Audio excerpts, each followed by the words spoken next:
தற்போதைய அண்மை செய்தியை பார்த்துக் கொண்டிருக்கிறோம். கோவை சூலூர் பகுதியில் ராணுவ தொழில் பூங்கா அமைக்க சுற்றுச்சூழல் துறை அனுமதி அளித்திருக்கிறது. சுற்றுச்சூழல் தாக்க மதிப்பீட்டு ஆணையம் இதற்கான உத்தரவை பிறப்பித்திருக்கிறது. கூடுதல் விவரங்களோடு இணைகிறார் சிறப்பு செய்தியாளர் அபினேஷ்.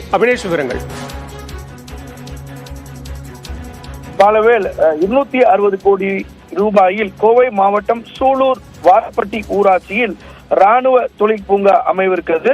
370 ஏக்கரில் அமைய உள்ள இந்த தொழில் பூங்காவிற்கு சுற்றுச்சூழல் அனுமதி வழங்கி தமிழ்நாடு சுற்றுச்சூழல் தாக்க மதிப்பீட்டு ஆணையம் உத்தரவிட்டிருக்கிறது. இதன் மூலம் இந்த பகுதியில் 10,000 பேருக்கு நேரடியாக வேலை வாய்ப்பு கிடைக்கக்கூடிய வகையில அமையவிருக்கிறது இந்த ராணுவ பூங்கா. குறிப்பாக கோவை மாவட்டம் சூலூர் அருகே வாரப்பட்டியில் சுமார் 400 ஏக்கரில் ராணுவ தொழில் பூங்கா அமைக்கும் பணி ஏற்கனவே நடைபெற்று வருகிறது. இதற்காக நிலம் கையகப்படுத்தப்பட்டு பணிகள் முழு வீச்சில் நடைபெற்று வரக்கூடிய நிலையில கடந்த மே மாதம் இதுக்கான சுற்றுச்சூழல் தாக்க மதிப்பீடு கோரி விண்ணப்பித்த நிலையில அதற்கு தற்போது அனுமதி கிடைக்கப்பட்டு அதன் அருகே ஒரு ராணுவ தொழில் பூங்கா அமையவிருக்கிறது.